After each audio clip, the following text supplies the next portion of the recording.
করোনায় ক্ষতিগ্রস্ত ৫০ লাখ পরিবার ঈদের আগে পাচ্ছে নগদ অর্থ, পরিবার প্রতি বরাদ্দ ২৫০০ টাকা।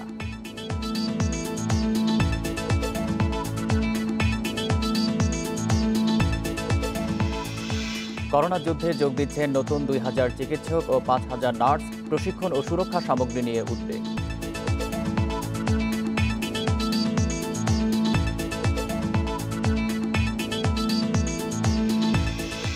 দেশে করোনা ভ্যাকসিনের ক্লিনিক্যাল ট্রায়াল হতে পারে আগামী বছর, অক্সফোর্ড বিশ্ববিদ্যালয় ও চীনের প্রতিষ্ঠানের সাথে আলোচনা।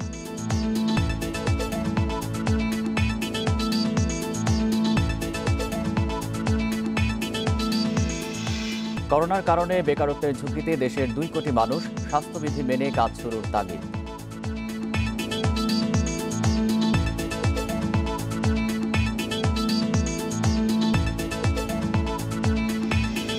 এবং বিশ্বজুড়ে করোনায় কমছে মৃত্যু ও আক্রান্তের সংখ্যা, ২৪ ঘন্টায় মারা গেছে ৩,২০০-র বেশি মানুষ।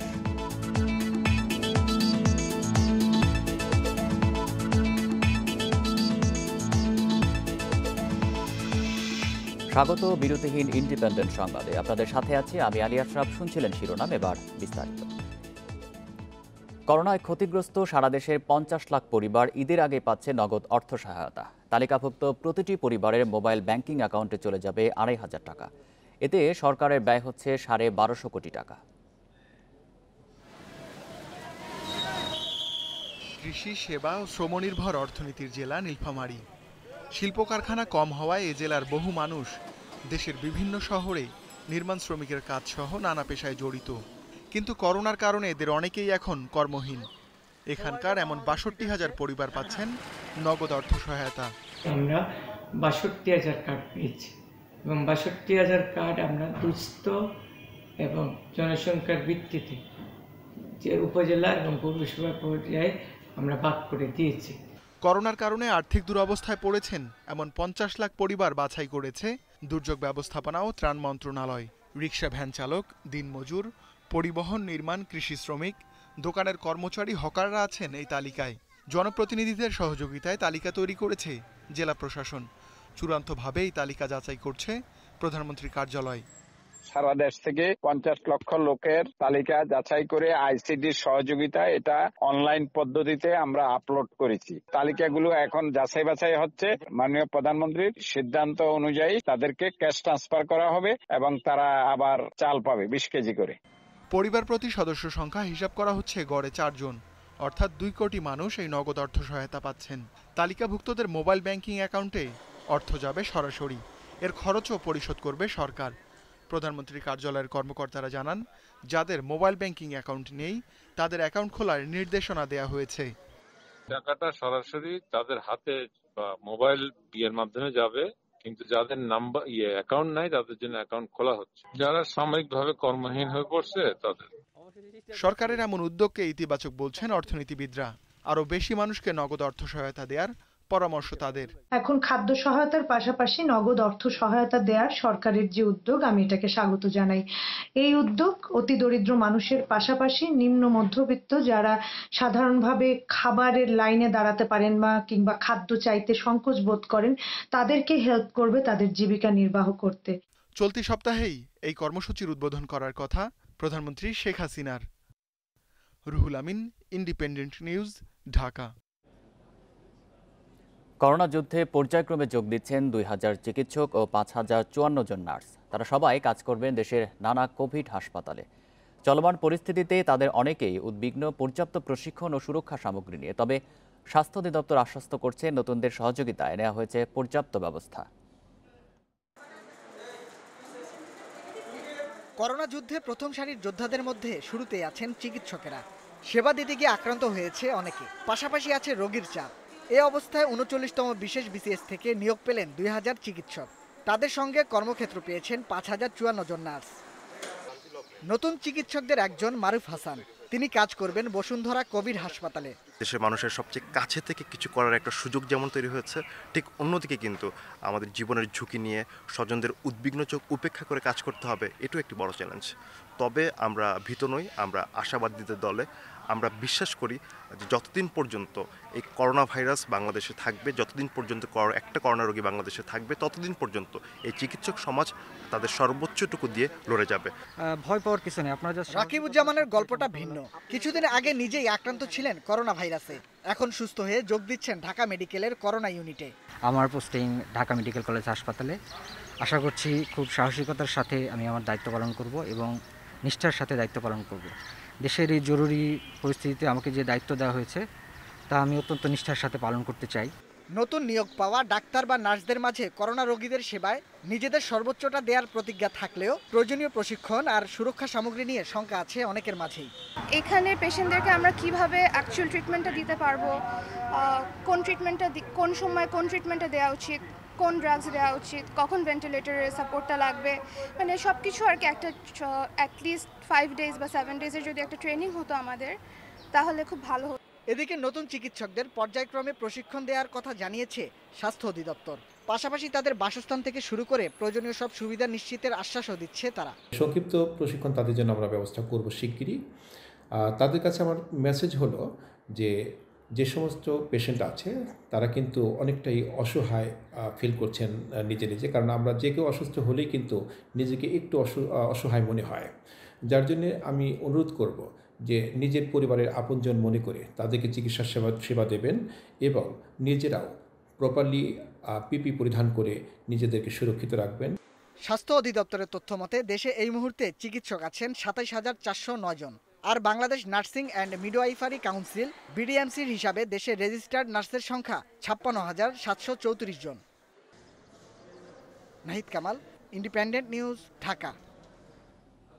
করোনা ভ্যাকসিনের ক্লিনিক্যাল ট্রায়াল করতে চায় বাংলাদেশ, তবে তা আগামী বছরের আগে সম্ভব নয় বলে মনে করছে ওষুধ প্রশাসন অধিদপ্তর।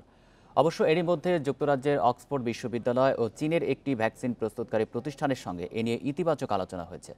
তবে ভ্যাকসিনগুলোর অনুমোদন পেতে ওইসব দেশেই আরও কয়েক ধাপ পাড়ি দিতে হবে। অদৃশ্য শত্রু করোনা ভাইরাস প্রতিরোধে ভ্যাকসিন আবিষ্কারের চেষ্টা চালিয়ে যাচ্ছে বিশ্বের বিভিন্ন দেশ। এরই মধ্যে অন্তত অর্ধশত ভ্যাকসিন নানা ধাপে পরীক্ষার পর্যায়ে রয়েছে। করোনা ভাইরাস স্পাইকের মাধ্যমে শ্বাসতন্ত্রের বিশেষ যে কোষে প্রবেশ করে সেই প্রক্রিয়া অকার্যকর করার লক্ষ্য বিজ্ঞানীদের।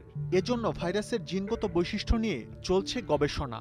এছাড়া দেহে অ্যান্টিবডি তৈরি করে আক্রান্ত কোষ ধ্বংসের কাজ করবে ভ্যাকসিন। 3 মাসের গবেষণা শেষে 23 এপ্রিল মানবদেহে করোনা ভ্যাকসিনের প্রাথমিক পরীক্ষা চালায় অক্সফোর্ড বিশ্ববিদ্যালয়ের গবেষক দল। 2 জন স্বেচ্ছাসেবীর দেহে প্রয়োগ করা হয় এই ভ্যাকসিন। এছাড়া 16 মার্চ চীনের একাডেমি অফ মিলিটারি মেডিকেল সায়েন্সের তৈরি ভ্যাকসিনের ক্লিনিক্যাল ট্রায়ালের অনুমোদন দিয়েছে চীন সরকার। 273 জনের দেহে প্রয়োগ করা হয় এই ভ্যাকসিন। ঔষধ প্রশাসন অধিদপ্তর বলছে, অন্য দেশের নাগরিকদের শরীরে কার্যকর ভ্যাকসিন বাংলাদেশের মানুষের শরীরে কাজ নাও করতে পারে।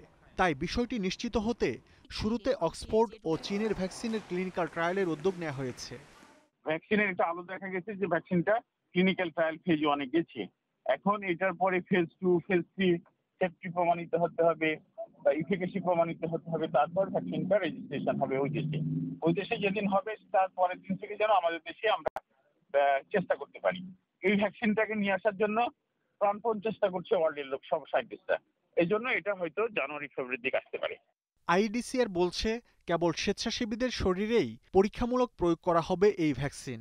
যারা এই বিষয়ে স্বেচ্ছায় এগিয়ে আসবেন সেই স্বেচ্ছাসেবকদেরকে তালিকাভুক্ত করে তাদের উপরে পরীক্ষামূলকভাবে প্রয়োগ করা হবে। যাদেরকে টিকা দেওয়া হবে তাদের তালিকা রাখা হবে এবং যদি কোনো বিরূপ প্রতিক্রিয়া হয় সেই প্রতিক্রিয়াটা লিপিবদ্ধ করে সেটা সমাধান করে সেই টিকাকে আরো উন্নত করবার জন্য প্রস্তাব পাঠানো হবে যারা এই টিকার বিষয়ে মূল গবেষণার কাজে আছেন।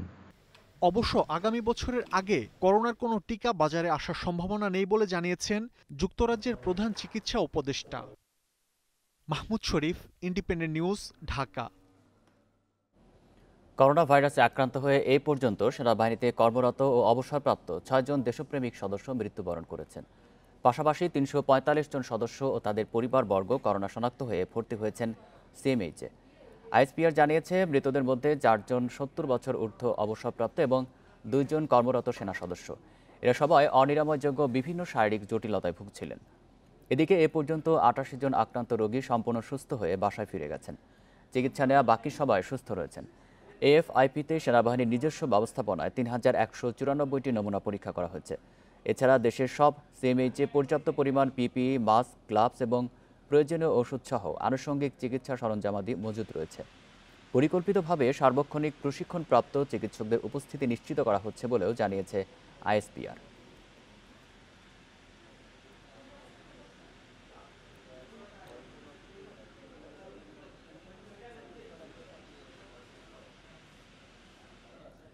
রাজধানীতে ঈদের আগে স্বাস্থ্যবিধি মেনে দোকান, মার্কেট এবং শপিং মল সীমিত আকারে খোলার অনুমতি দিয়েছে সরকার। এছাড়া 14টি সুনির্দিষ্ট নির্দেশনা জারি করেছে ঢাকা মেট্রোপলিটন পুলিশ।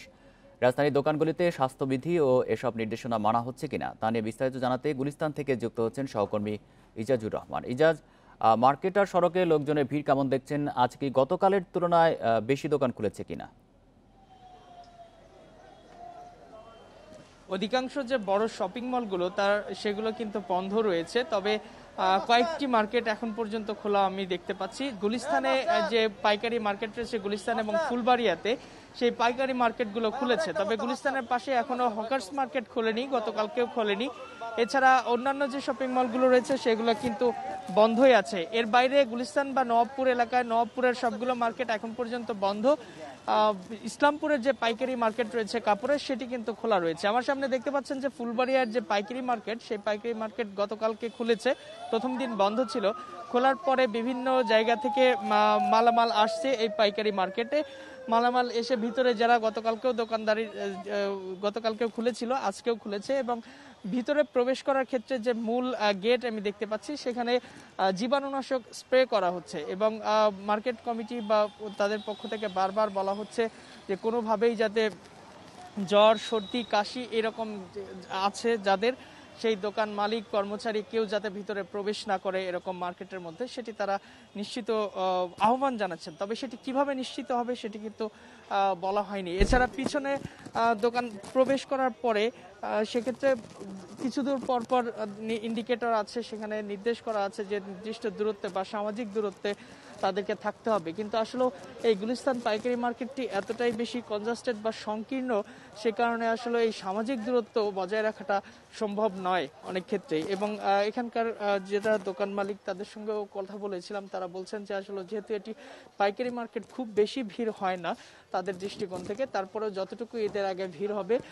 তারা সেটি এই সামাজিক দূরত্ব নিশ্চিত করার ক্ষেত্রে তারা কঠোরই থাকবেন এক প্রকার, এটি বলছেন। কিন্তু আদতে আসলেও সেটি সম্ভব না। এই মুহূর্তে সকাল 9টা থেকে বিকেল 4টা পর্যন্ত দোকান খোলা থাকবে। কিছুক্ষণ আগেই দোকানগুলো খোলার প্রস্তুতি শুরু হয়েছে আমরা দেখতে পাচ্ছি। দোকান মালিকরা বলছেন যে তাদের এখানে আসলে সারা দেশ থেকে বিভিন্ন খুচরা পর্যায়ের যে ব্যবসায়ীরা আছে তারা এখানে এসে কেনাকাটা করেন এবং ধারা দেশে নিয়ে যান। কিন্তু যেহেতু ঈদের আর কয়েকদিন মাত্র বাকি রয়েছে, সুতরাং ব্যবসা আসলে কতটুকু তারা করতে পারবেন সেটি নিয়ে সন্দেহের মধ্যে রয়েছেন তারা।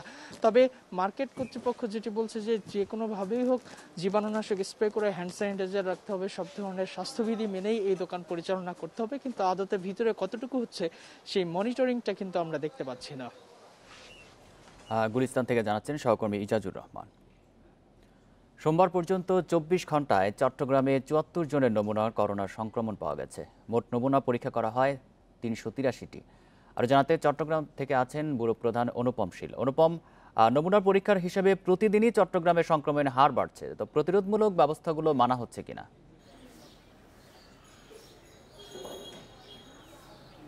আসলে সময় যত গড়াচ্ছে তত আমরা দেখছি যে এই প্রতিরোধমূলক যে ব্যবস্থাপনা বা যে ধরনের এক ধরনের সচেতনতা সাধারণ মানুষের মধ্যে, বিশেষ করে চট্টগ্রাম নগরবাসীর মধ্যে ছিল, সেটি আস্তে আস্তে কমতে শুরু করেছে।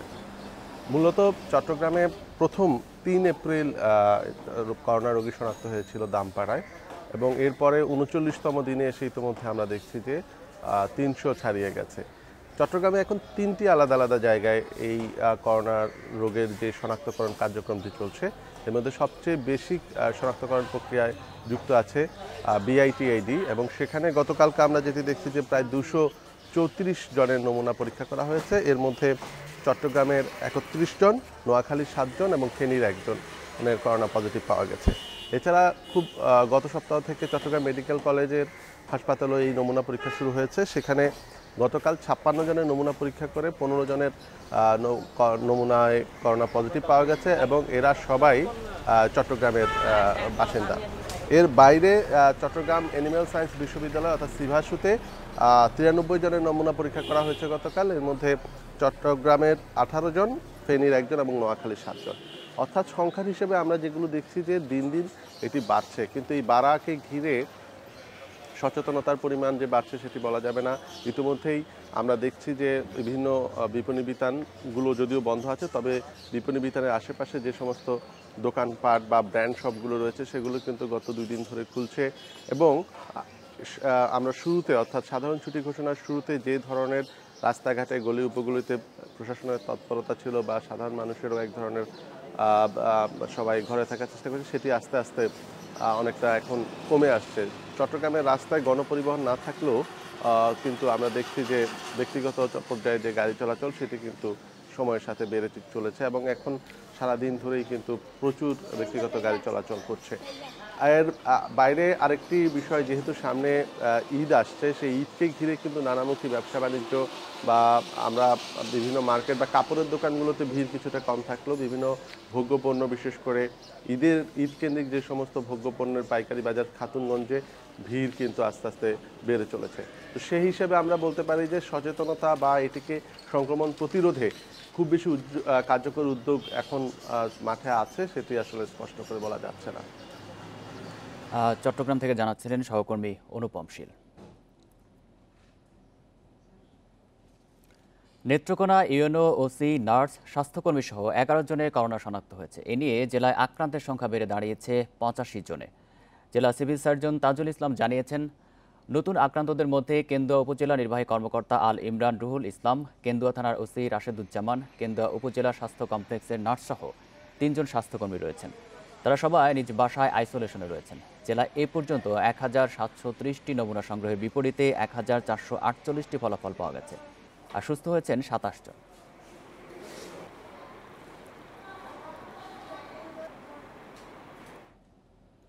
এ নিয়ে জানাতে নেত্রকোনা থেকে যুক্ত হচ্ছেন সহকর্মী লাভলু পাল চৌধুরী।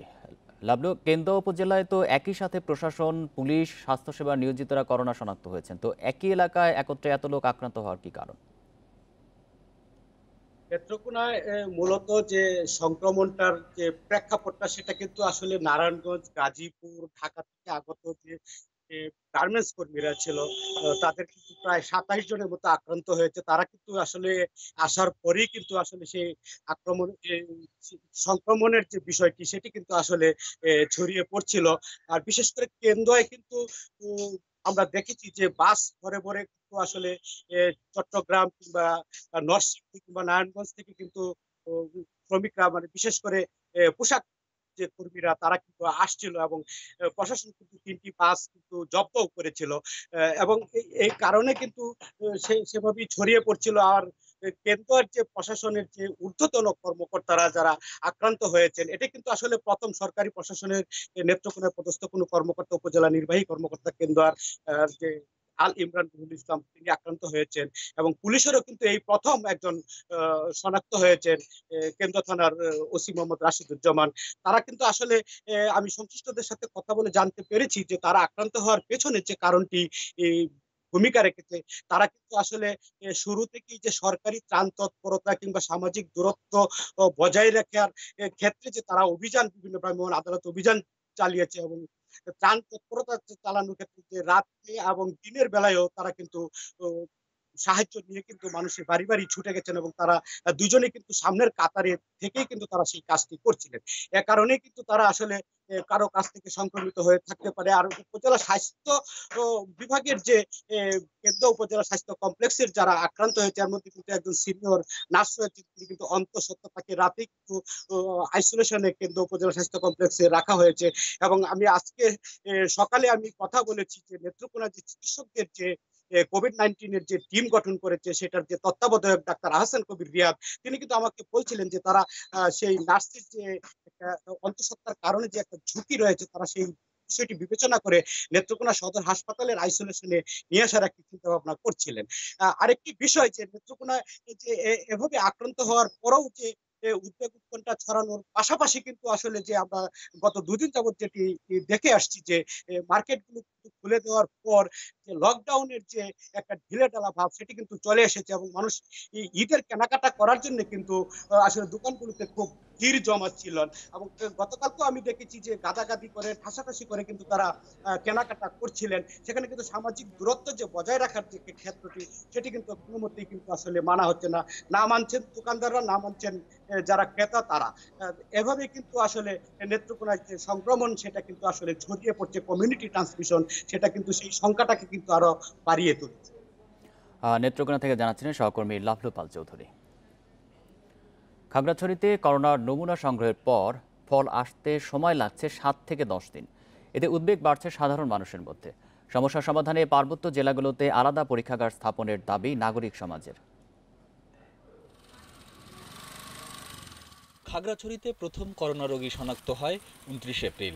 আক্রান্ত ব্যক্তি নারায়ণগঞ্জ থেকে ফিরে দীঘিনালায় প্রাতিষ্ঠানিক কোয়ারেন্টিনে ছিলেন। 22 এপ্রিল তার নমুনা সংগ্রহ করে পাঠানো হয় পরীক্ষার জন্য। ফল আসতে কেটে যায় 7 দিন। এর মধ্যে তার সঙ্গে থাকা অনেকেই কোয়ারেন্টিনের সময় শেষ হওয়ায় ছাড়পত্র নিয়ে বাড়ি চলে যান। নমুনা পরীক্ষার ফল আসার পর আক্রান্ত ব্যক্তিসহ ছাড়পত্র পাওয়া ব্যক্তিদের আবারও নেওয়া হয় কোয়ারেন্টিনে। আর এতে ক্ষোভ ও উদ্বেগ বেড়েছে স্থানীয়দের মধ্যে। এই নমুনা পরীক্ষা করে রিপোর্ট আসতে 10-15 দিন সময় লাগে। এই 10-15 দিন আমাদের কষ্ট হয়। 48 ঘন্টার মধ্যে যদি প্রতিবেদনটা চলে আসে, রিপোর্টটা যদি চলে আসে, পজিটিভ হোক নেগেটিভ হোক, একটা কিছু অ্যাকশন নেওয়ার বা ব্যবস্থা নেওয়ার একটা সুযোগ থাকে।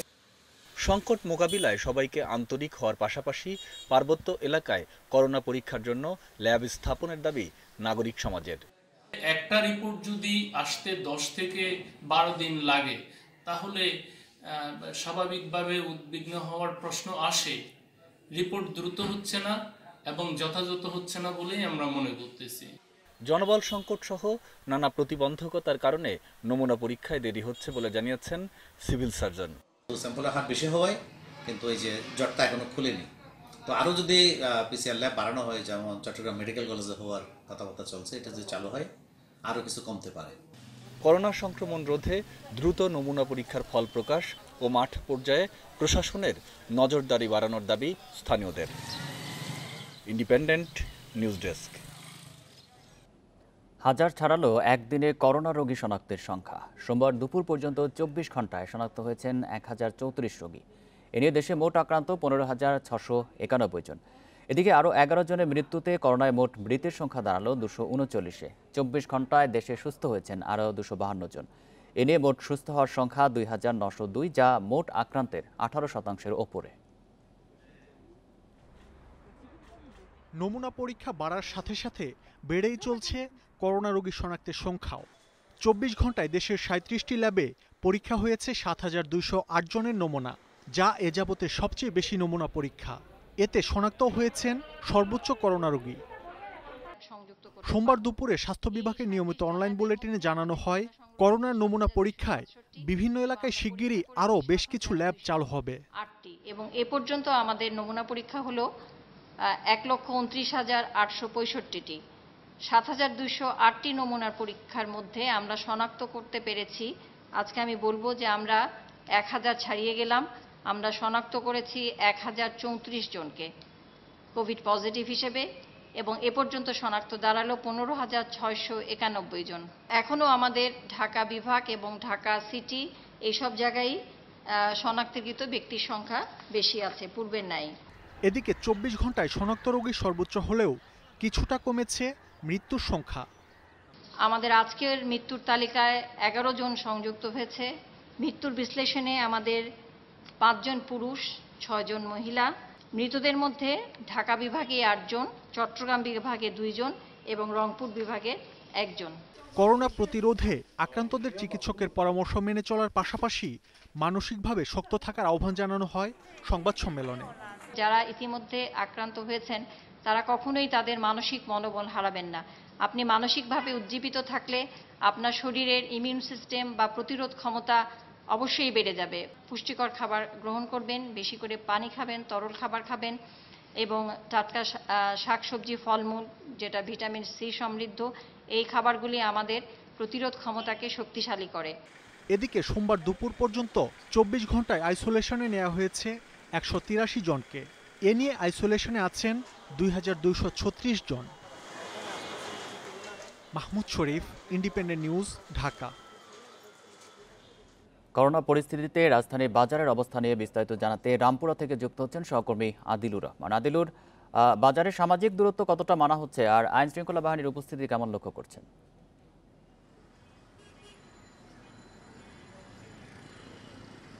দেখুন, বাজারে নিরাপদ দূরত্ব বজায় রাখার জন্য বেশ কিছু পদক্ষেপ কিন্তু এরই মধ্যে নেওয়া হয়েছিল। আমরা আসলে আজকে এই রামপুরা বাজারে এসে দেখছি যে গত সপ্তাহে যে পদক্ষেপগুলো নেওয়া হয়েছিল তার অনেক কিছুই কিন্তু আসলে শিথিল করা হয়েছে। অর্থাৎ রামপুরার এই যে সড়কটি, প্রধান যে সড়ক, সেই সড়ক দিয়ে কিন্তু যানবাহনের সংখ্যা বেড়েছে। এ কারণে নিরাপদ দূরত্ব বজায় রাখার জন্য রামপুরার যে কাঁচা বাজারটি, সেই কাঁচা বাজারটি আসলে রাস্তার উপরে সরিয়ে নিয়ে আসা হয়েছিল এবং একটি নির্দিষ্ট দূরত্বে থেকে এখানে বাজারের ব্যবস্থা যেটি করা হয়েছিল। কিন্তু আমরা দেখেছি যে বিভিন্ন প্রতিষ্ঠান, গার্মেন্টসগুলো যাওয়ার পরে যখন যানবাহন বেড়ে গিয়েছে তখন এই রাস্তা থেকে বাজারটি সরিয়ে নিয়ে আবার কিন্তু ভেতরের যে ঘিঞ্জি যে পরিবেশ সেটি কিন্তু রয়েছে। আমরা সকাল থেকে আসলে যেটি দেখছি যে এখন পর্যন্ত ক্রেতাদের সমাগম খুব বেশি হয়নি। তার কারণ আপনি জানেন যে এটি রমজান মাস, রমজানে আসলে সাধারণত 10টার পর থেকে ক্রেতাদের ভিড় বাড়ে। তবে আমরা এখন পর্যন্ত যে পরিমাণ ক্রেতা বিক্রেতাদের দেখছি, কারোর মধ্যে আসলে সামাজিক দূরত্ব নিশ্চিতের যে বিষয়টি সেটি তারা মানছেন না, না ক্রেতা মানছেন না বিক্রেতা মানছেন। এখনও কিন্তু অনেকটা গা ঘেঁষেই তারা বাজার করছেন, দরদাম করেই তারা বাজারে কেনাকাটা করছেন এবং অনেকের মধ্যে আসলে আমরা মাস্কের যে ব্যবহার, সেই মাস্কটিও আমরা দেখতে পাচ্ছি না। আর আইন শৃঙ্খলা বাহিনীর সদস্যদের যে বিষয়টি বলছিলেন যে আমরা শুরুর দিকে দেখেছি বেশ কিছু কড়াকড়ি আরোপ করা হয়েছিল, সেনাবাহিনী এবং আইন শৃঙ্খলা বাহিনীর সদস্যদের টহল ছিল, কিন্তু আমরা আজকে আসলে আইন শৃঙ্খলা বাহিনীর সদস্যদের কোনো ধরনের টহল কিন্তু এই বাজারে লক্ষ্য করিনি, যে কারণে সামাজিক দূরত্ব এই বাজারটিতে নিশ্চিত হচ্ছে না। বরাবরই কিন্তু স্বাস্থ্য সংশ্লিষ্টরা বলে আসছিলেন যে বাজারগুলোতে সবচেয়ে বেশি করোনার ঝুঁকি রয়েছে, সেই ঝুঁকিগুলো কিন্তু আরও বাড়িয়ে দিচ্ছে। তার কারণ হচ্ছে যে পদক্ষেপগুলো নেওয়া হয়েছিল, নিরাপদ দূরত্বে বাজার সরিয়ে নিয়ে আসা হয়েছিল, সেটি কিন্তু আসলে আবার সেই আগের জায়গায় বাজারটি চলে যাচ্ছে। তো রামপুরা থেকে আমার কাছে এটি ছিল সর্বশেষ। রামপুরা থেকে জানাচ্ছিলেন সহকর্মী আদিলুর রহমান। করোনা লকডাউনের কারণে ইউরোপ, আমেরিকার দেশগুলোর মতো বাংলাদেশেও বাড়তে পারে বেকারত্ব। অর্থনৈতিক স্থবিরতায় কর্মসংস্থান হারানোর ঝুঁকিতে আছে দেশের সেবা ও শিল্প খাতে প্রায় 2 কোটি কর্মী। এতে হুমকির মুখে পড়তে পারে অর্থনীতি। তাই স্বাস্থ্যবিধি নিশ্চিত করে কর্মীদের কাজে যোগদানের উপর জোর দিচ্ছেন বিশ্লেষকেরা। আর সুরক্ষা নিশ্চিতে এবারের বাজেটে স্বাস্থ্য খাতে অগ্রাধিকার দেওয়া হবে বলে জানিয়েছেন পরিকল্পনা মন্ত্রী এম এ মান্নান। করোনা সংক্রমণ ঠেকাতে গেল 25 মার্চ থেকে সারা দেশে সাধারণ ছুটির পাশাপাশি চলছে অঘোষিত লকডাউন। বন্ধ আছে গণপরিবহন, শপিং মল, রেস্তোরাঁ এবং নানা শিল্প কারখানা। প্রতিষ্ঠান বন্ধ থাকায় আয় বন্ধ, তাই খরচ কমাতে বাধ্য হয়ে কর্মী ছাঁটাইয়ের কথা ভাবছেন অনেকে। চাকরি নিয়ে অনিশ্চয়তা পড়ে গেছেন অনেক কর্মী, বিশেষ করে অনানুষ্ঠানিকভাবে নিয়োগপ্রাপ্তরা। যাওয়ার পর টেকনিক হিসাবে দেখে আমাদের বের করে দিতে রিজাইন করেছে জোর করে। 9 তারিখে অফিসে যাওয়ার পর সেখান থেকে আমাদেরকে জোর করে ওখান থেকে এই স্যারে আমাদেরকে রিজাইন দেয়া, চাকরি রিজাইন দেয়া, সেখান থেকে আমাদেরকে বের করে দেয়। প্রায় 1.5 মাস যাবত আমরা বসেছি, কাজকর্ম কিছু নাই, কিভাবে আমরা চলি? আমাদের সংসার তো একবারে অচল। বিশ্লেষকরা বলছেন করোনায় অনানুষ্ঠানিক কর্মীরাই সবচেয়ে বেশি কাজ হারানোর ঝুঁকিতে আছেন। শিল্প খাতে 90% আর সেবা খাতে 72% মিলিয়ে প্রায় 2 কোটি কর্মী আছেন ঝুঁকিতে। কর্মক্ষেত্রে ফিরে যাওয়ার জন্য কি কি স্বাস্থ্যবিধি মেনে চলতে হবে সেই সংক্রান্ত পরিকল্পনা ও প্রস্তুতি, এবং যতদিন পর্যন্ত সেটা না হয় ততদিন পর্যন্ত কর্মহীন মানুষকে খাদ্য সহায়তা, সম্ভাব্য ক্ষেত্রে নগদ সহায়তা, এই 3 ধরনের প্রস্তুতিতেই আসলে অর্থনীতি কিছুটা হলেও ক্ষতি সামাল দিতে পারবে। খেটে খাওয়া মানুষগুলো যাতে স্বাস্থ্য ঝুঁকিহীনভাবে কাজে যোগ দিতে পারেন, এজন্য এবারের বাজেটে স্বাস্থ্য খাতকেও অগ্রাধিকার দেওয়া হবে বলে জানান পরিকল্পনা মন্ত্রী এম এ মান্নান। ঝুঁকির মুখ থেকে বাঁচাতে গেলে আমাদের স্বাস্থ্য খাতে নজর বিনিয়োগ লাগবে, সেইটা করে খাদ্য দিতে হবে। এই 2টা খাত করলে অটোমেটিক্যালি 3য় খাত যেটা বললেন শিল্প খাত, ম্যানুফ্যাকচারিং, উৎপাদন, তৈরি, এই খাতটা সঙ্গে সঙ্গে চলে আসবে। পরিসংখ্যান ব্যুরোর মতে দেশে বর্তমানে বেকারের সংখ্যা 26,77,000। এদের মধ্যে শিক্ষিত ও অর্ধশিক্ষিত 23,77,000 আর অশিক্ষিত 3 লাখ। Irin Khatun, Independent news, Dhaka. Corona virus পরিস্থিতিতে এবার অনলাইনে তাত্ত্বিক প্রশিক্ষণ কার্যক্রম চালানোর অনুমতি পেল ফ্লাইং একাডেমিগুলো। বেসামরিক বিমান চলাচল কর্তৃপক্ষের অনুমতি পাওয়ার পর রোববার থেকে অনলাইনে ক্লাস শুরু করেছে কয়েকটি একাডেমি। বেসামরিক বিমান চলাচল কর্তৃপক্ষ বলছে শিগগিরই গ্রাউন্ড ট্রেনিং শুরুর অনুমতিও দেওয়া হবে। বিশ্বে করোনা ভাইরাসের সংক্রমণ শুরুর পর 17 মার্চ থেকে প্রশিক্ষণ কার্যক্রম বন্ধ রাখা হয়েছে দেশের ফ্লাইং একাডেমিগুলোর। উড়োজাহাজ চলাচলের নিষেধাজ্ঞার কারণে কার্যক্রম কবে শুরু হবে তা নিয়ে তৈরি হয় অনিশ্চয়তা। তবে এবার বেসামরিক বিমান চলাচল কর্তৃপক্ষের অনুমতি পাওয়ার পর ধোঁয়াশা কিছুটা কাটল। দেশের ফ্লাইং একাডেমিগুলোতে পাইলটদের প্রশিক্ষণ সাধারণত দুটি ভাগে সম্পন্ন হয়, তাত্ত্বিক ও ব্যবহারিক। করোনা পরিস্থিতিতেও যেন প্রশিক্ষণ কার্যক্রম চলতে পারে এজন্য অনলাইনে তাত্ত্বিক কার্যক্রম চালানোর অনুমতি পেয়েছে ফ্লাইং একাডেমিগুলো। আমরা আমাদের থিওরিটিক্যাল ক্লাসগুলো চালিয়ে নেওয়ার জন্য সিভিল এভিয়েশনের কাছে আবেদন করেছিলাম যেন আমরা অনলাইন ভিত্তিক ক্লাসগুলো নিতে পারি। সিভিল এভিয়েশন আমাদেরকে অনলাইন ক্লাস নেওয়ার সদয় সম্মতি দিয়েছেন। আমরা ফ্লাইট ট্রেনিংয়ের ব্যাপারেও সিভিল এভিয়েশনের সাথে কথা বলছি, যেহেতু আমরা লোকাল ফ্লাইট করব সেহেতু আমাদের ফ্লাইং ট্রেনিং দেওয়া যায় কি না।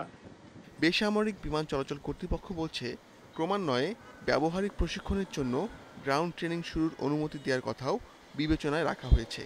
আর এর জন্য আপাতত পরিস্থিতি পর্যবেক্ষণ করছে নিয়ন্ত্রক সংস্থাটি। ট্রেনিং যারা করতে চাচ্ছে তাদেরকে ট্রেনিং এর জন্য তো আমরা থামিয়ে রেখে নেই কাউকে। চাহিদা ভিত্তিক যদি কেউ ফ্লাইং এর জন্য চায়, আমাদের যেহেতু ওগুলোতে সোশ্যাল ডিস্টেন্সিং আর ইয়েগুলো ঝামেলা হবে না, আমরা ওইভাবে অনুমোদন দিব যদি চাহিদা ভিত্তিক আর কি। দেশে পাইলটদের প্রশিক্ষণের জন্য ফ্লাইং একাডেমি 3টি। প্রতি বছর এই 3 একাডেমি থেকে প্রশিক্ষণ শেষ করেন গড়ে 40 জন। সাধারণত 2 বছরের কোর্স শেষ করে একজন প্রশিক্ষণার্থী প্রাইভেট উড়োজাহাজ উড়ানোর লাইসেন্স পান। Ashik Hossain, Independent news, Dhaka. বিশ্বব্যাপী করোনায় মৃতের সংখ্যা গত দিনের থেকে আরও কমেছে। 24 ঘন্টায় মৃত্যু হয়েছে 3,200-র বেশি মানুষের। এ নিয়ে বিশ্বে করোনায় মৃতের সংখ্যা 2,86,000 ছাড়ানো। এদিকে আক্রান্তের সংখ্যাও গত দিনের তুলনায় কম বিশ্বজুড়ে। নতুন আক্রান্ত হয়েছেন 72,000-এর বেশি মানুষ। তবে আগের দিনের তুলনায় যুক্তরাষ্ট্রে মৃতের সংখ্যা বেড়েছে 982 জন। গতকাল সোমবার 1 মাসের মধ্যে দেশটিতে সর্বনিম্ন মৃত্যুর রেকর্ড করা হয়। সংক্রমণ রোধে হোয়াইট হাউসের কর্মকর্তাদের মাস্ক পরার নির্দেশ দেওয়া হয়েছে। এদিকে ইউরোপের দেশগুলোতে মৃত ও আক্রান্তের সংখ্যা অনেকটাই কমে এসেছে। যুক্তরাজ্যে 210, ইতালিতে 179, স্পেনে 123 এবং ফ্রান্সে প্রাণ গেছে 263 জনের। সংক্রমণ বাড়তে থাকলেও আজ মঙ্গলবার থেকে ধাপে ধাপে লকডাউন শিথিলের ঘোষণা দিয়েছেন রুশ প্রেসিডেন্ট ভ্লাদিমির পুতিন। গত 24 ঘন্টায় 11,656 জন নতুন শনাক্ত নিয়ে রাশিয়ায় মোট আক্রান্তের সংখ্যা 2,21,000-এর বেশি। আক্রান্তের সংখ্যার দিক দিয়ে বিশ্বে রাশিয়া 4র্থ স্থানে উঠে এসেছে। ইরানে আজ থেকে সীমিত আকারে খুলে দেওয়া হচ্ছে মসজিদ। ভারতে করোনায় আক্রান্ত 70,000 ছাড়িয়েছে।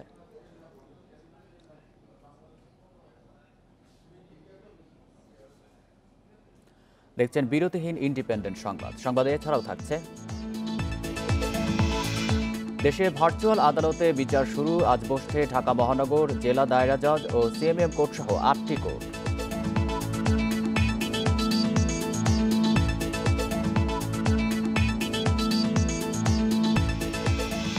করোনায় থমকে গেছে নরসিংদীর বাবুরহাট পাইকারি কাপড়ের বাজার। ক্রেতা কম থাকায় হতাশ ব্যবসায়ীরা।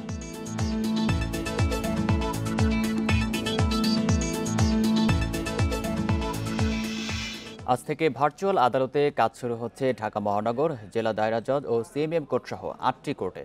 এর আগে সোমবার দেশে শুরু হয় তথ্য প্রযুক্তির ব্যবহারে বিচার কাজ। হাইকোর্টের ফৌজদারি বেঞ্চে হয় বেশ কটি জামিন আবেদন। হালদা নদীর ডলফিন রক্ষার নির্দেশনা চেয়ে প্রথম ভার্চুয়াল আদালতে ইমেইল রিড করেন সুপ্রিম কোর্টের আইনজীবী আব্দুল কায়েম লিটন। করোনার কারণে সাধারণ ছুটি ঘোষণার পর বন্ধ হয় বিচার বিভাগও।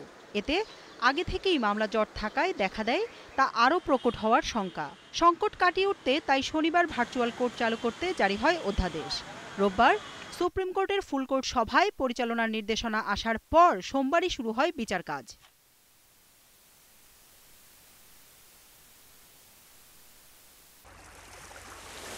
হালদা নদীর ডলফিন রক্ষার নির্দেশনা চেয়ে সোমবারই প্রথম ভার্চুয়াল আদালতে ইমেইলে রিট করেন সুপ্রিম কোর্টের আইনজীবী আব্দুল কাইয়ুম লিটন।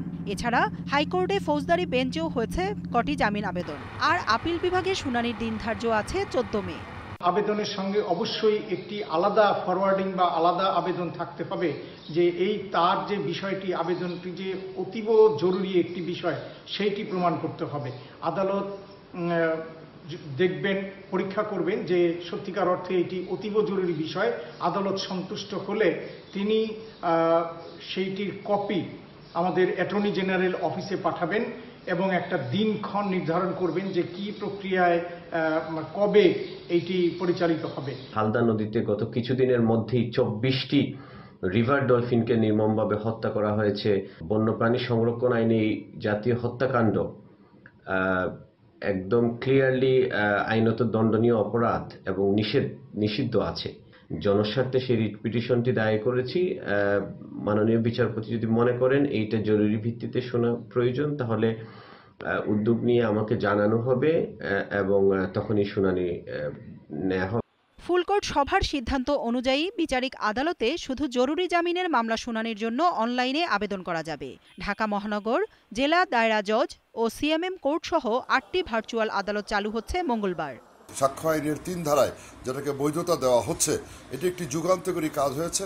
ঘরে বসে অথবা যে কোনো জায়গা থেকে আমরা আইনের আলোকে সাহায্য করতে পারবো, আদালতকে সাহায্য করতে পারবো। আসামি পক্ষ তারা উপকৃত হবেন এবং যে সমস্ত আসামিগণ জামিনের জন্য আবেদন করতে চান তারা এই মুহূর্তে জামিনের আবেদন করতে পারবেন।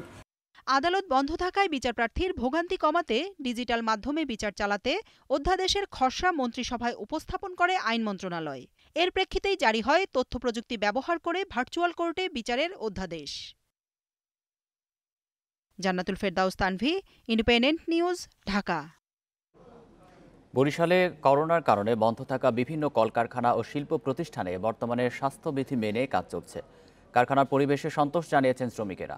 আর যে কোনো দুর্যোগে প্রয়োজনীয় সতর্কতা মেনে উৎপাদন চালিয়ে যেতে সব ধরনের প্রস্তুতি রয়েছে বলে দাবি উদ্যোক্তাদের।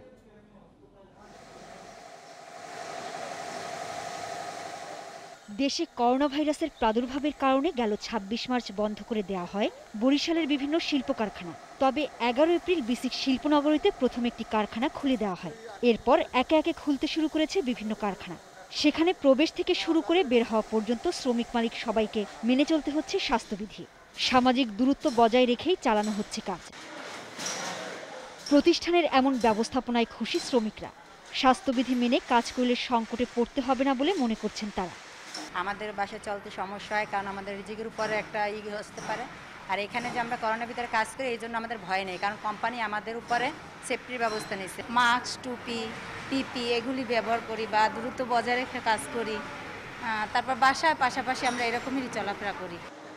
যে কোনো দুর্যোগে উৎপাদন অব্যাহত রাখতে সতর্কতা মেনে কাজ চালানোর পক্ষে উদ্যোক্তারা। আর প্রয়োজনীয় সহযোগিতার কথা জানিয়েছে জেলা প্রশাসন। আমি এটা কন্টিনিউ করব, যত দুর্যোগই আসুক না কেন আমরা এটাকে কন্টিনিউ করব। কন্টিনিউ করেই স্বাস্থ্যবিধি মেনেই আমরা ফ্যাক্টরি চালু রাখবো। বিশ্ব স্বাস্থ্য সংস্থার গাইডলাইন বা আমাদের স্বাস্থ্য মন্ত্রণালয়ের গাইডলাইন মেনেই কিন্তু তারা শিল্প কারখানাগুলো পরিচালনা করছে। এটি অব্যাহত থাকুক, কারণ আমরা জানি উৎপাদনশীল কাজ যদি অব্যাহত থাকে তাহলে আমরা বড় ধরনের বিপর্যয়ের মুখে পড়ব না। বরিশালে ৬৯৩টি ছোট বড় কলকারখানার মধ্যে বর্তমানে ৭০টিতে উৎপাদন চলছে। Independent news desk. এ নিয়ে আরও জানাতে বরিশাল থেকে যোগ দিচ্ছেন আমাদের ব্যুরো প্রধান মুরাদ আহমেদ। মুরাদ, বরিশালে কি পরিমাণ কলকারখানা খুলেছে আর জেলার করোনা পরিস্থিতি কেমন এখন?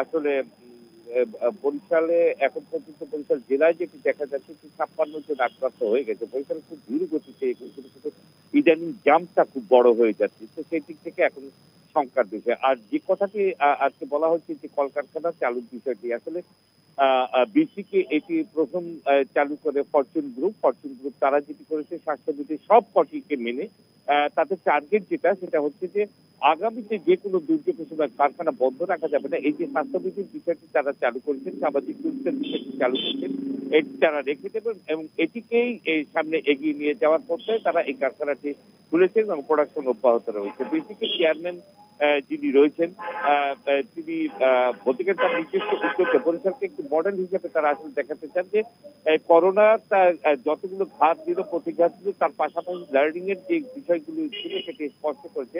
বিসিকে কিন্তু এখানে মোট 173টি ইউনিট রয়েছে, চালু শিল্প ছিল 102টি, করোনার কারণে সবগুলো বন্ধ হয়েছিল।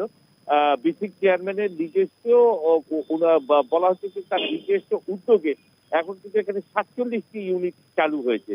তো এই 47টি ইউনিটের প্রত্যেকটিতে ওনারা যেটি করার চেষ্টা করেছেন সেটি হচ্ছে যে স্বাস্থ্যবিধির কোনো একটিরও ঘাটতি করতে পারবে না। তো এটিকে ওরা আসলে প্র্যাকটিস না, এটিকে ওরা আসলে মানে সাস্টেইন করতে চাচ্ছেন এবং যেটি বারবার বলছেন যে দুর্যোগ এরকম আরো আসবে। তো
সন্ধ্যার পরে সন্ধ্যার আগে মশার কারণে বাড়িতে টিকাই যাচ্ছে না। ডেঙ্গুর মশা তো এমনি গ্লোবে বা কয়েলে আপনার এগুলো মরতেছেন। আমরা অতিষ্ঠ মশা নিয়ে এই মশা যদি এই মুহূর্তে নিধন না করা যায়, সামনে বর্ষার মৌসুমে মশার প্রজনন আরো বেড়ে যাবে। বরাদ্দ সাপেক্ষে আবারও ডেঙ্গু প্রতিরোধে কার্যক্রম চালানোর আশ্বাস দিয়েছেন পৌর মেয়র। ইতিমধ্যে আমরা 10,87,000 টাকা খরচ করেছি। তার মধ্যে মেন খরচ যেটি হয়েছে, ফগার মেশিন ক্রয় করা হয়েছে 4টি, কীটনাশক ওষুধ কেনা হয়েছে এবং পরিচ্ছন্ন কর্মী সহ আমাদের জ্বালানি খরচ সহ হ্যান্ড স্প্রে সহ আমরা এই টাকাতে ইতিমধ্যে ব্যয় করেছি। করোনা প্রতিরোধে সবগুলো বিভাগ ব্যস্ত থাকলেও ডেঙ্গু প্রতিরোধে কাজ একই সাথে চলমান বলে জানান সিভিল সার্জন। গত বছরের সাতক্ষীরাতে আমাদের মোট 859টা ডেঙ্গু রোগী শনাক্ত হয়েছিল। এর মধ্যে হচ্ছিল 205 জন বাইরে থেকে আক্রান্ত হয়ে এখানে এসেছিল, আর এই স্থানীয়ভাবে আক্রান্ত হয়েছিল 654 জন এবং 5 জনের কিন্তু মৃত্যু হয়েছিল বিভিন্ন জায়গায়। করোনার মহামারীর মধ্যেই ডেঙ্গু রোধে জনসচেতনতা কার্যক্রম চলছে বলে জানান ক্লিন সাতক্ষীরা গ্রিন সাতক্ষীরার রূপকার। যখন এই ডেঙ্গু বিষয়টি আমাদের মাথায় ছিল এবং বছরব্যাপী আমরা এর জন্য কর্মসূচি গ্রহণ করেছিলাম সাতক্ষীরা জেলাতে, যাতে ক্লিন থাকে, এই জন্য আমরা ক্লিন সাতক্ষীরা গ্রিন সাতক্ষীরা কর্মসূচি কার্যক্রম বাস্তবায়ন করে চলেছি। গত বছর সাতক্ষীরায় 859 জন ডেঙ্গু রোগে আক্রান্ত হয়, মৃত্যু হয় 5 জনের। মৃত প্রত্যেকের পরিবারকে 20,000 টাকা করে আর্থিক সহায়তা দেয় জেলা প্রশাসন। এবছর জেলায় ডেঙ্গু আক্রান্ত হয়েছেন 1 জন। মাহমুদুন নবী, ইন্ডিপেন্ডেন্ট নিউজ। গণমাধ্যম কর্মীদের চাকরিচ্যুতি বন্ধ, বকেয়া বেতন ভাতা পরিশোধ করতে সংশ্লিষ্ট প্রতিষ্ঠানের প্রতি আহ্বান জানিয়েছেন তথ্যমন্ত্রী হাসান মাহমুদ। ঢাকা রিপোর্টার্স ইউনিটিতে করোনা শনাক্তকরণ বুথ উদ্বোধন করে এই আহ্বান জানান তিনি। করোনা ভাইরাস পরীক্ষার জন্য রাজধানী জুড়ে নমুনা সংগ্রহের এমন 10টি বুথ বসিয়েছে বেসরকারি উন্নয়ন সংস্থা ব্র্যাক। ঢাকা রিপোর্টার্স ইউনিটিতে শুরু হলো করোনা পরীক্ষার নমুনা সংগ্রহের বুথ। প্রতিদিন 40 জনের নমুনা সংগ্রহ করবে এই বুথে। প্রথম দিনে সংগ্রহ করা হয়েছে 10 সাংবাদিকের নমুনা। দীর্ঘ প্রক্রিয়ার মধ্যে আমরা অন্যান্য সাধারণ যে রোগী আছে তাদের সাথে, কিন্তু আমাদের আসলে সেই সময়টুকু নাই। কোনো একটা হসপিটালকে যদি ডেডিকেটেড করা যায়, একটা হসপিটালের বুথ যেখানে শুধুমাত্র সাংবাদিকরা করবে, তা টেস্ট করানো হবে, তাহলে বোধহয় হয় বেটার হয়। ঢাকা রিপোর্টার্স ইউনিটের সদস্য ছাড়াও গণমাধ্যমের সঙ্গে জড়িত যে কেউ করোনা পরীক্ষার নমুনা দিতে পারবেন এই বুথে। করোনা ভাইরাসের সংক্রমণের নমুনা সংগ্রহের জন্য সহজ করার জন্য, যাতে হাসপাতালে লাইনে দাঁড়াইতে না হয়, সেই জন্য আমরা এই ঢাকা রিপোর্টার্স ইউনিটি প্রেমিজে একটা বুথের আয়োজন করেছি। করোনার এই সংকটময় সময় কিছু সাংবাদিকের চাকরিচ্যুতি ও বেতন ভাতা বকেয়া থাকায় উদ্বেগ প্রকাশ করেছেন তথ্যমন্ত্রী। তিনি জানান, মন্ত্রিপরিষদ বিভাগ থেকে 58টি মন্ত্রণালয় ও বিভাগকে চিঠি দিয়ে গণমাধ্যমের বকেয়া বিল পরিশোধ করতে বলা হয়েছে। আমি বিভিন্ন প্রতিষ্ঠানের কর্ণধারদের কাছে বিনীতভাবে অনুরোধ জানাবো, এই মহামারীর এই দুঃসময়ে দয়া করে কাউকে চাকরিচ্যুত করবেন না, এবং দয়া করে আপনাদের কাছে বিনীত অনুরোধ জানাই, যাদের বেতন বাকি আছে তাদের বেতনটি দিয়ে দিবেন। ঢাকা রিপোর্টার্স ইউনিটির মতো রাজধানীর মিরপুর 13, উত্তরা, নয়াপল্টন, বাসাবো, কেরানীগঞ্জ, নয়াবাজার, যাত্রাবাড়ি ও ধানমন্ডি সহ মোট 13টি নমুনা সংগ্রহের বুথ বসিয়েছে ব্র্যাক। তবে এ নিয়ে প্রচার না থাকায় বুথগুলোতে জনসমাগম দেখা যায়নি। যদি কাশি থাকে, গলা ব্যথা থাকে, শ্বাসকষ্ট থাকে, বিদেশ থেকে আসছে কিংবা বিদেশি কারোর সঙ্গে স্পর্শ, এরকম যদি আমরা কেস রোগী পাই তাহলে আমরা স্যাম্পল নেব। নমুনা পরীক্ষার ফল 2 থেকে 3 দিনের মধ্যে ইমেল বা ফোনে জানিয়ে দেওয়া হবে। রিশাদ হুদা, ইন্ডিপেন্ডেন্ট নিউজ, ঢাকা। সংবাদ শেষ করার আগে শিরোনামগুলো জানাবো আরেকবার। করোনায় ক্ষতিগ্রস্ত 50 লাখ পরিবার ঈদের আগে পাচ্ছে নগদ অর্থ, পরিবার প্রতি বরাদ্দ 2,500 টাকা।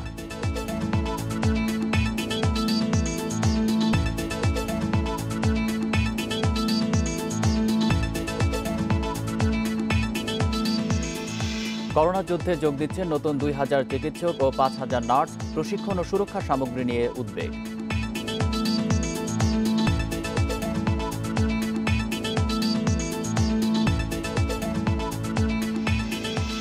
দেশে করোনা ভ্যাকসিনের ক্লিনিক্যাল ট্রায়াল হতে পারে আগামী বছর, অক্সফোর্ড বিশ্ববিদ্যালয় ও চীনের প্রতিষ্ঠানের সাথে আলোচনা।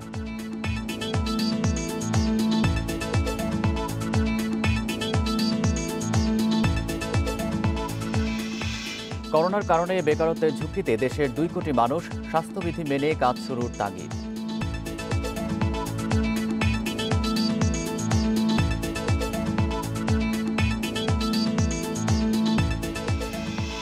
এবং বিশ্বজুড়ে করোনায় কমছে মৃত্যু ও আক্রান্তের সংখ্যা, 24 ঘন্টায় মারা গেছে 3,200-র বেশি মানুষ।